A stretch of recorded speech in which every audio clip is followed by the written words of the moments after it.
पेशाने इंजिनियर आहात, सायन्स आहे. मग एक सायन्सचा विद्यार्थी ज्योतिषशास्त्राबद्दल बोलतो, वास्तुशास्त्राबद्दल बोलतो. नो डाऊट मराठीमध्ये त्याला शास्त्र नाव आहे म्हणजे तिथेही सायन्स आहे. त्याला काय उत्तर द्या? आता सायन्स स्वतः सांगतं की एव्हरी ऑब्जेक्ट, प्रत्येक वस्तू त्याला फ्रिक्वेन्सी, वेव्ह, साऊंड आणि लाईट आहे. तर ग्रह आणि प्लॅनेट जे आकाशात गोचर करतायत, फिरतायत, त्यांच्यामध्ये ही फ्रिक्वेन्सी, वेव्ह, साऊंड आणि लाईट आहे. म्हणजे ग्रहांचा प्रभाव तुमच्यावर होतोच आहे ना. ज्यांना मंगळ आहे त्यांना मंगळाचा खडा घालायचा सल्ला दिला जातो का? Gemstone is collecting environmental energy, transmitting one frequency. किंवा मंगळाने रेड कोरल किंवा ते पोळस घालावं हे गरजेचं नाहीये. त्यामुळे रत्न कुठलाही निवडताना प्लीज कृपया ज्योतिषाचा सल्ला नक्कीच घ्यावा. मग जर मी एका निगेटिव्ह वास्तूच्या बाबतीत मी जर पॉझिटिव्ह आहे की माझं इथे सगळं चांगलं होणार असं मी धरून चाललोय, मग त्या वास्तूची निगेटिव्हिटी मला इम्पॅक्ट कशी करेल? सर्वात महत्वाचं, तुम्ही ज्योतिष मानताय, वास्तू मानताय का नाही म्हणत आहे, कर्म हे आज सगळ्यात प्रधान आहे ना. स्वामी समर्थ काय सांगतात, केल्याने होते रे, आधी केलेच पाहिजे. नमस्कार, मी तुषार शेटे. पुणे टाइम्स मिरर आणि सिविक मिररच्या या विशेष कार्यक्रमात आपलं स्वागत आहे. गुढीपाडव्याच्या शुभमुहूर्तावरती आपण या पॉडकास्टला सुरुवात करतोय आणि प्रेक्षकांना नेहमी चांगलं देण्याचा प्रयत्न हा सिविक मिररचा राहिलेला आहे. आणि या पॉडकास्टच्या माध्यमातून आम्ही तुमच्यासाठी घेऊन आलोय वास्तुशास्त्र, ज्योतिषशास्त्र आणि त्याची विज्ञानासोबतची सांगड. आणि म्हणूनच आज आपल्या सोबत आहेत डॉक्टर दीपक कुमार, जे फक्त ज्योतिषी नाहीयेत तर ते बीई मेकॅनिकल इंजिनियर आहेत. त्यांनी ज्योतिषशास्त्रामध्ये पीएचडी केलेली आहे आणि त्याच सोबत वास्तुशास्त्रामध्येही पीएचडी केलेली आहे. त्यामुळे आपल्याला त्यांच्याकडनं दोन्हींच्या बाबतीतलं सखोल मार्गदर्शन मिळणार आहे. सर, पहिली सुरुवात मी प्रश्नाची यापासूनच करतोय. जसं तुम्ही पेशाने इंजिनियर आहात, सायन्स आहे. मग एक सायन्सचा विद्यार्थी ज्योतिषशास्त्राबद्दल बोलतो, वास्तुशास्त्राबद्दल बोलतो. नो डाऊट मराठीमध्ये त्याला शास्त्र नाव आहे म्हणजे तिथेही सायन्स आहे. पण अनेकांचा त्याच्यावरती विश्वास बसत नाही. काही लोक त्याला चुकीचं मानतात, काही लोक थोतांड मानतात, काही लोक तर इतकं सुद्धा म्हणतात की हे फक्त हिंदू धर्मातच बघायला मिळतं, बाकी कुठेच बघायला मिळत नाही. त्याला काय उत्तर द्याल? पहिले तर तुमचं अभिनंदन करतो की प्रश्न विचारताना सुद्धा खूप सखोल अभ्यास करावा लागतो, तेव्हाच प्रश्न विचारला जातो. तर हा खूप छान प्रश्न आहे की विज्ञानाची याची सांगड कशी घालू शकतो. आता सायन्स स्वतः सांगतं की एव्हरी ऑब्जेक्ट, प्रत्येक वस्तू त्याला फ्रिक्वेन्सी, वेव्ह, साऊंड आणि लाईट आहे. खरं का हे? जर ह्या प्रत्येक गोष्टीला, जर ह्या लाकडामध्ये किंवा ह्या फ्लोअरमध्ये, या भिंतीमध्ये जर फ्रिक्वेन्सी, वेव्ह, साऊंड आणि लाईट आहे, तर ग्रह आणि प्लॅनेट जे आकाशात गोचर करतायत, फिरतायत, त्यांच्यामध्ये ही फ्रिक्वेन्सी, वेव्ह, साऊंड आणि लाईट आहे. एक उत्कृष्ट उदाहरण द्यायचं झालं तर अमावस्येला आणि पौर्णिमेला भरती आणि ओटी होते. ते ज्वार भाटा ज्याला आपण म्हणतो, हाय टाईड आणि लो टाईड. चंद्र तर एवढा लांब आहे, पृथ्वीवर 70% पाणी आहे. हे कसं शक्य झालं? म्हणजे ग्रहांचा प्रभाव तुमच्यावर होतोच आहे ना. जर पृथ्वीवर 70% पाणी आहे, ही गोष्ट जर खरी आहे, तर सायन्सने हे सुद्धा मान्य केलं आहे की प्रत्येक व्यक्तीमध्ये सुद्धा 70% पाणी आहे. पण पुरुषांमध्ये 70% पाणी आहे, स्त्रियांमध्ये 86% पाणी आहे. म्हणून त्या 16% जास्त सेन्सिटिव्ह आहेत पुरुषांपेक्षा. मग अमावस्या किंवा पौर्णिमेला भरती ओटी होते, तर माणसांच्या शरीरातली पण पाण्याची जी आहे लेवल, ती वर खाली होऊ शकते ना. म्हणूनच ज्यांना मंगळ आहे त्यांना मंगळाचा खडा घालायचा सल्ला दिला जातो का? ॲक्च्युली खरं आहे की आपल्या बॉडीमध्ये जे आहे ते 7 बेसिक कलर्स जे आहेत, ह्याचं एक कॉम्बिनेशन खूप छान आपल्या शरीराचं तयार झालेलं आहे.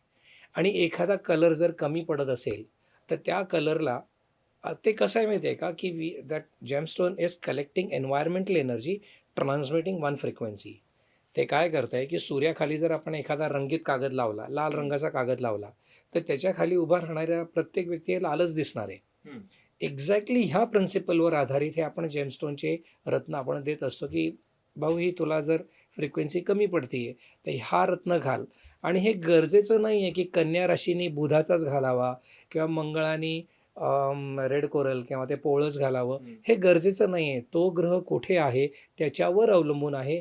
त्यामुळे रत्न कुठलाही निवडताना प्लीज कृपया ज्योतिषाचा सल्ला नक्कीच घ्यावा. मेकॅनिकल इंजिनियर म्हणून जेव्हा तुम्ही कुठलं एक मशीन तपासत असता तेव्हा तुम्हाला त्याचे व्हायब्रेशन जाणवत असतात. सेम व्हायब्रेशन्स कुठल्याही वास्तूमध्ये असतात का? आपण म्हणतो की वातावरणामध्ये ज्या लोकांचा देवावरती विश्वास नाहीये, भूतावरती विश्वास नाहीये, पण काही लोक पॉझिटिव्ह आणि निगेटिव्ह एनर्जी नक्की मानतात, तीच तशीच एनर्जी त्या वास्तूमध्ये सुद्धा असते का?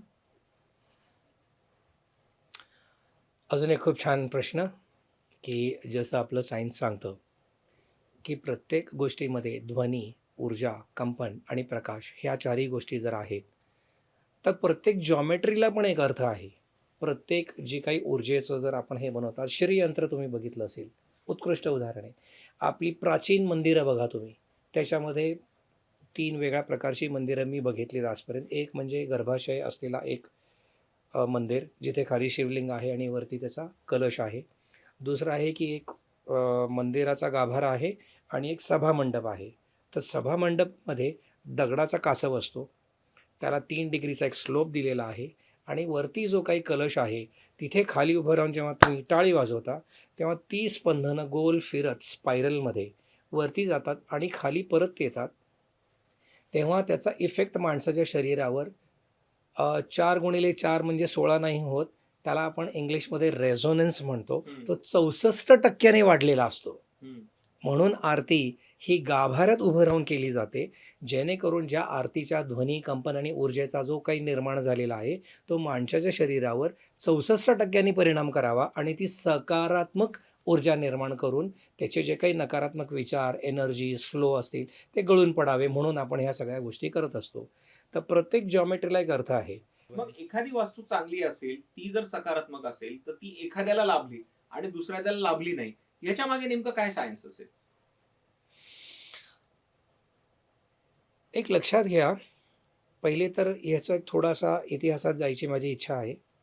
2च ओळी घेतोय, की याची सुरुवात झाली कशी?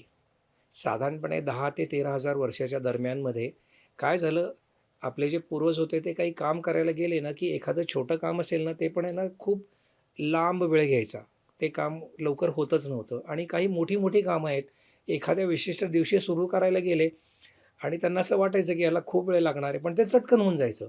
तर त्यांच्या लक्षात आलं, की दिवस आणि वार, त्या तिथी ज्या आहेत, ह्याची निर्माण अशी झाली, की ते मग ऑब्झर्व्ह करायला लागले, की चंद्र ह्या दिशेला आहे किंवा ह्या दिशेला सूर्य आहे.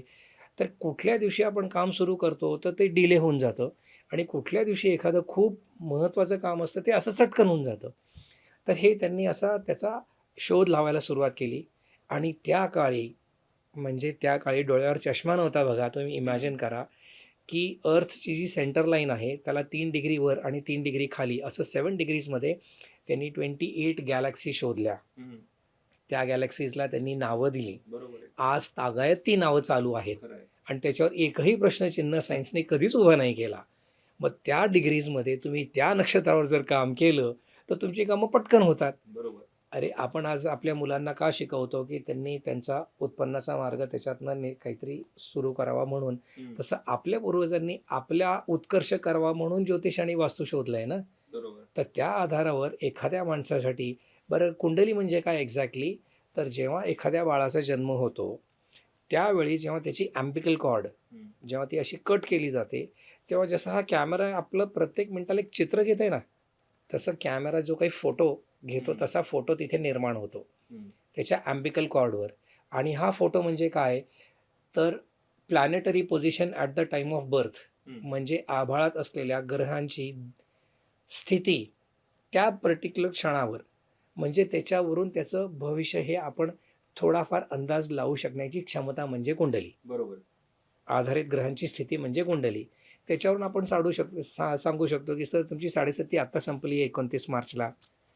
कसं काय झालं ते प्रिडिक्शन? तर ह्याच्याच आधारावर, की ग्रहांची त्यावेळेस जी परिस्थिती होती आणि आजची जी परिस्थिती आहे, त्याचं हे शास्त्रीय गणित आहे, प्युअर गणित आहे, की त्याच्या आधारावर आपण हे सगळे कॅल्क्युलेशन करू शकतो. एखाद्या व्यक्तीनं घर घेतल्यानंतर त्यांना जर त्याच्यामध्ये कोणता वास्तुदोष दिसला, तर तो वास्तुदोष विना तोडफोड सुधारता येतो का? खूप छान प्रश्न आहे, की जसं मी सांगितलं, की प्रत्येक वास्तू प्रत्येकासाठीही लाभदायक ठरेल हे गरजेचं नाही. थोडक्यात एक उदाहरण घ्यायचं तर शनीच्या अंमलाखाली असलेले किंवा मकर राशीचे किंवा कुंभेची लोकं त्या घरामध्ये जर गेली, तर त्यांचा उत्कर्ष झालेला असतो. पण हीच लोकं जर रवी, मंगळ ही अशी अग्नितत्वाची लोकं जर त्या घरात गेली, तर ते कसे सेटल होऊ शकणार आहे तिथे? त्यामुळे 70% वास्तू तर जनरली ह्या ओके असतात. पण 27% वास्तू ह्या तुम्हाला सिलेक्ट कराव्या लागतात. हं. तर ह्या गोष्टी असतात की रवीच्या अंमलाखाली असलेला व्यक्ती आणि शनीच्या अंमलाखाली असलेल्या व्यक्ती ह्यांनी थोडासा तिथे समन्वय संतुलन साधून तिथे परत एकदा थर्ड पर्सनचं ॲडवाईस घेणं गरजेचं आहे. हं. ह्याच्यातच अजून एक सांगतो की जगातली सगळ्यात वाईट गोष्ट जी आहे ना, ती सुद्धा दुरुस्त करता येते. कसं होतं, ज्या तुम्ही पुण्याच्या टाइम्स मिररमध्ये एकदा एक आर्टिकल आलं होतं, त्याच्यात मी वाचलं होतं की पुण्यामध्ये 6 घरं आहेत, जी अगदी मेन चौकात आहे आणि ते हॉन्टेड प्रॉपर्टी म्हणून फेमस झालं होतं. हं. तर कॅम्पमधलं एक घर आहे, अरोरा टॉवरच्या समोरचं. अशी 6 घरं त्यांनी शोधली होती. सर ह्या घराचं जर आपण परीक्षण केलं, तर तुम्हाला जाणवेल की तिथे पाण्याची लेव्हल खूप कमी आहे. नैऋत्य दिशा ही खूप हलकी आहे किंवा ती दूषित आहे. अशा घरामध्ये हॉन्टेड प्रॉपर्टी म्हणून या दिशा फेमस आहेत. तर एवढ्या एक्स्ट्रीम कॉर्नरला जाऊनसुद्धा आपण त्यासुद्धा प्रॉपर्टी चांगल्या करू शकतो. ती हं. क्षमता आपल्यामध्ये आहे. आपल्या ऋषीमुनींनी 13,000 वर्षापूर्वी जर हा शोध लावला आहे, तर त्यांनी ह्याचाही आपल्याला निदान दिलेलं आहे, की आपल्या वनस्पती आहेत. त्याच्यातही एक तुम्ही तिखट खाल्ल्यानंतर तोंडात येतं आणि डोळ्यात पाणी येतं ना, तर तिखट म्हणजे एक साधी मिरची ना, तर त्याची फ्रिक्वेन्सी किती जबरदस्त आहे. बरोबर आहे. मग ह्या वनस्पतीमध्ये पण तशी एनर्जी आहे, की तुमच्या ज्या काही नकारात्मक ऊर्जा आहे, मग त्या तुमच्या शरीरात असो का वास्तूमध्ये, त्या तुम्ही दुरुस्त करण्याची क्षमता आपल्याकडे आहे. म्हणजे तुमचं म्हणणं असं आहे की एखादी वास्तू घेतल्यानंतर तिथे तोडफोड करण्यापेक्षा तोडफोड करायची गरजच नाही त्यापेक्षा आहे. जर तिथे योग्य झाडं लावली तरीही तुमची वास्तू पॉझिटिव्ह होऊ शकते. करेक्ट होऊ शकते. पण एक लक्षात घ्या, की आपण ओरिजिनलला कधी बीट नाही करू शकत. तुमचा एखादा हात मोडला, तर आपण जोडल्यानंतर तो नॅचरल फंक्शन तेवढे नाही करू शकणार. बरोबर. पण आपण त्याला फंक्शनल नक्कीच करू शकतो, हे लक्षात घ्या तुम्ही. बरोबर. आपण राहण्यायोग्य नक्कीच करू शकतो. पण माझा प्रश्न हा आहे की आत्ताच्या आधुनिक फ्लॅट संस्कृतीचा विचार केला तर तिथे 100% वास्तुशास्त्र अप्लाय करणंच अशक्य आहे. मग अशा वेळेला काय करायचं? कारण की आज नो डाऊट म्हणजे मुंबईमध्ये अनेक घरं पडून आहेत का ती फक्त पैशांसाठी पडून आहेत. पण एखादं घर जे 5 कोटीचं घर आहे ते जर लोकांना 1 कोटीत मिळालं तर लोक ते तुडून पडतील त्याच्यावरती. मग भले ते रेंट आउट करतील, तिथे दुसरं काय चालू करतील, तो भाग वेगळा. पण ते घर विकत घेतात. मग अशा निगेटिव्ह गोष्टी जर असतील किंवा तिथे वास्तुशास्त्र जर नसेल तर ते कसं मॅनेज करायचं?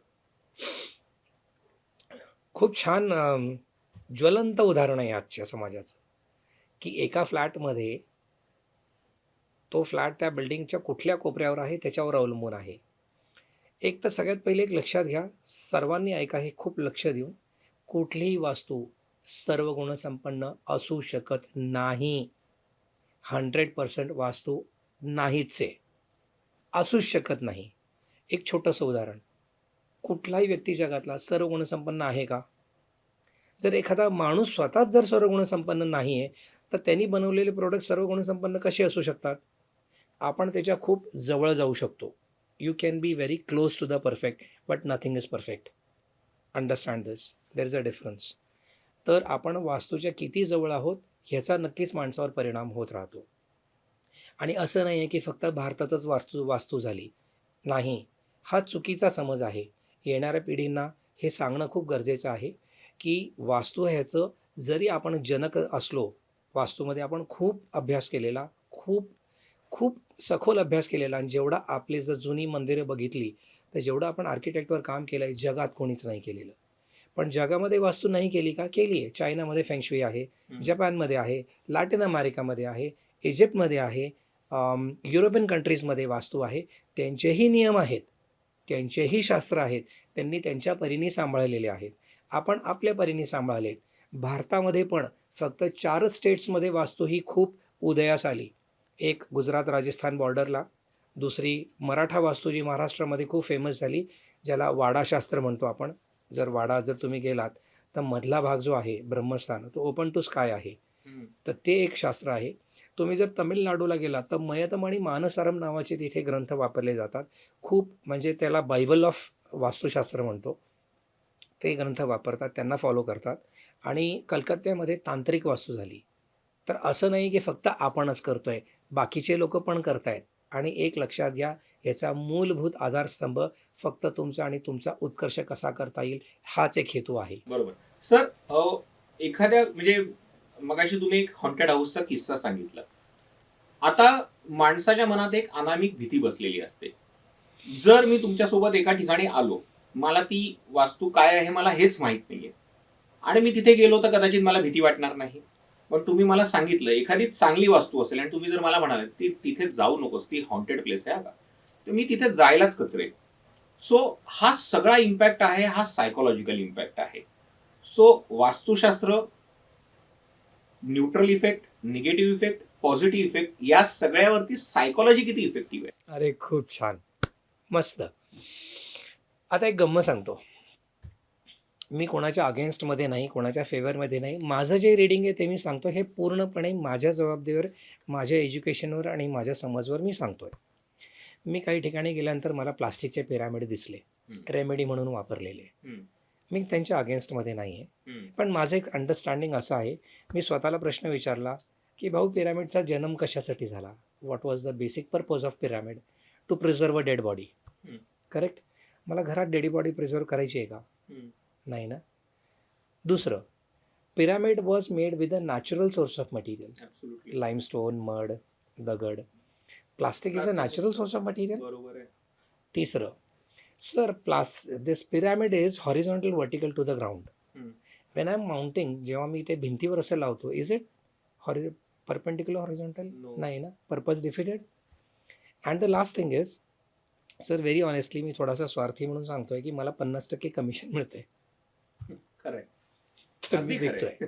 आता ह्याच्या मागचं अजून एक खूप महत्त्वाचं कारण सांगतो. जर तुम्ही माझ्यावर जर बिलीव्ह करताय ना, बिलीव्ह, हां, प्लीज अंडरस्टँड दिस वर्ड. तुम्ही जर माझ्यावर श्रद्धा आहे तुमची माझ्यावर, आणि मी जर तुम्हाला सांगितलं की सर हा पेन आहे, ह्याच्यावर आहे ना हा एक असा फोटो आहे, हे वास्तुशास्त्राची रेमेडी आहे, तुम्ही प्लीज हा वापरा, तुमच्या देवारात ठेवा, बघा तुमचा उत्कर्ष होईल.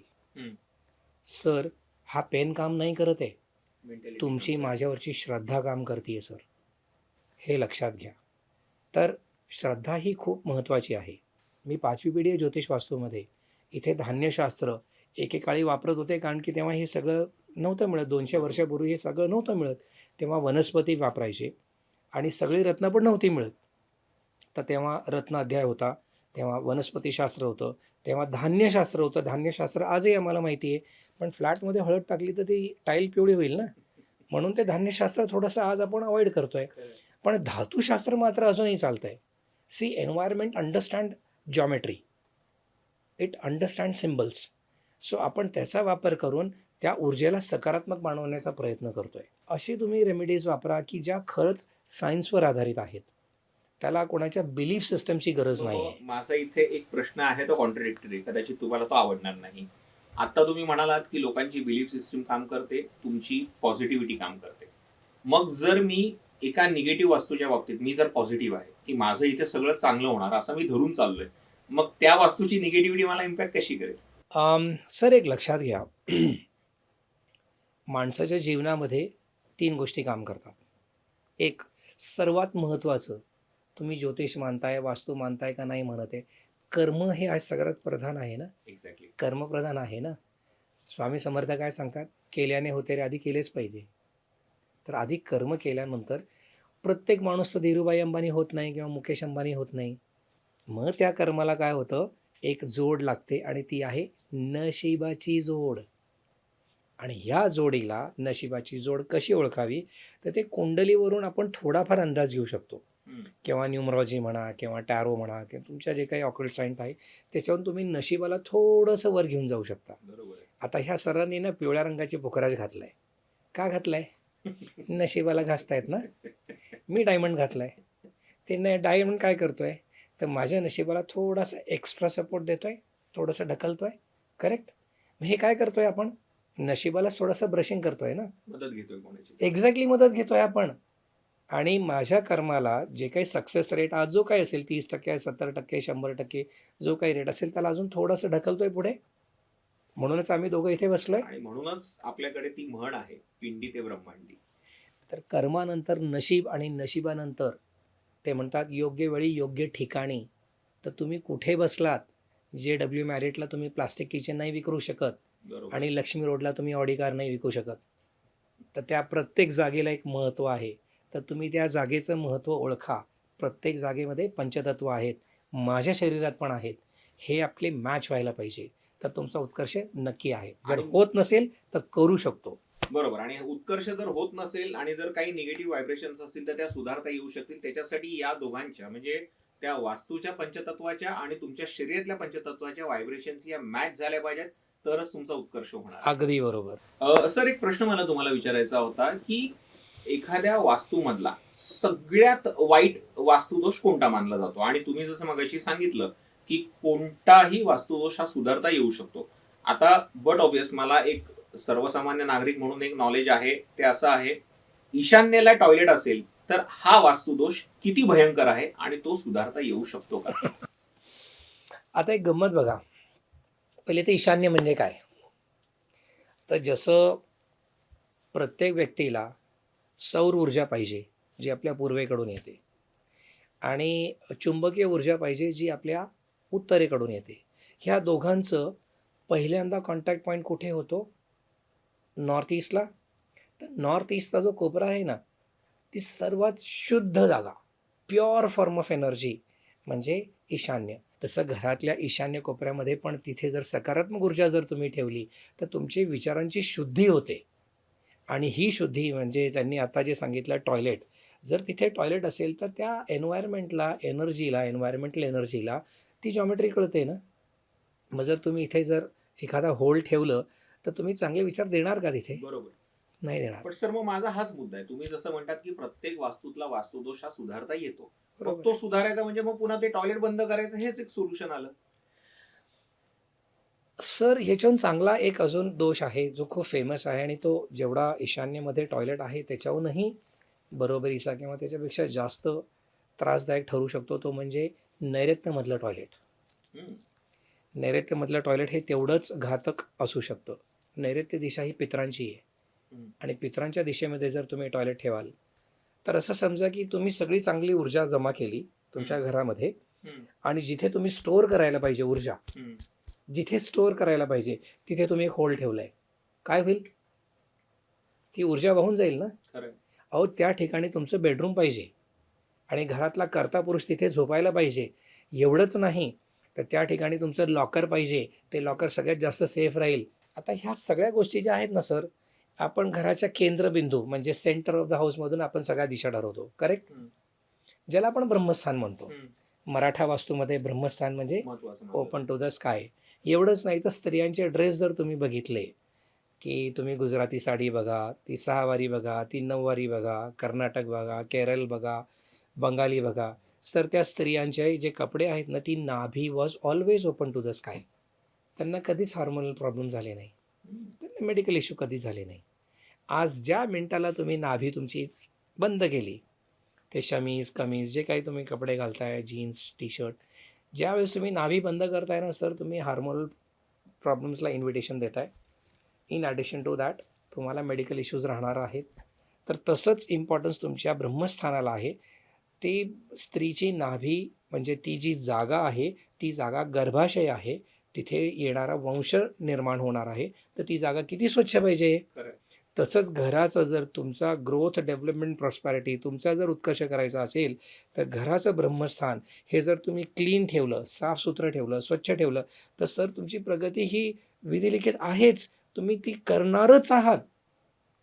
तुमचं ब्रह्मस्थान जर क्लिअर असेल ना सर, तुम्हाला सगळ्या ऊर्जा आणि त्याचं संतुलन बनवून राहील. Exactly what I do is I perform internal and environmental cleansing for you to take a right decision. बरोबर आहे. तर ऊर्जा म्हणजे it is only balancing between men and material, balancing the environmental energies for your growth, development, prosperity. तर आपण बघितलं की doctor Deepak Kumar यांनी आपल्याला किती गंभीर विषय किती सोप्या पद्धतीने समजून सांगितले. मुलाखतीच्या सुरुवातीला मी त्यांची ओळख करून देताना मी असं सांगितलं होतं की त्यांची वास्तुशास्त्र आणि ज्योतिषशास्त्रामध्ये PhD आहे. आता एखादा विषय आपल्याला शिकायचा असेल तर त्या PhD पर्यंत ते जर गेले असतील तर त्यात अनेक विषय आहेत आणि तसेच अनेक प्रश्न हे तुमच्या मनात सुद्धा आहेत. त्यामुळे तुमच्या मनात जे प्रश्न आहेत त्या प्रश्नांची उत्तरं देण्याचा प्रयत्न आमचा पुढच्या पॉडकास्टमध्ये असणार आहे. त्यामुळे तुम्हाला जे प्रश्न वाटतायत तुमच्या वास्तूविषयी, तुमच्या कुंडलीविषयी, तुमच्या भविष्याविषयी, ते तुम्ही आम्हाला कमेंटमध्ये विचारू शकता आणि त्या निवडक कमेंट्सना आम्ही पुढच्या पॉडकास्टमध्ये त्यांची उत्तरं देण्याचा प्रयत्न आम्ही नक्की करू. हा पॉडकास्ट तुम्हाला कसा वाटला आम्हाला कमेंट करून नक्की सांगा. तुर्तास इथेच थांबतोय. धन्यवाद.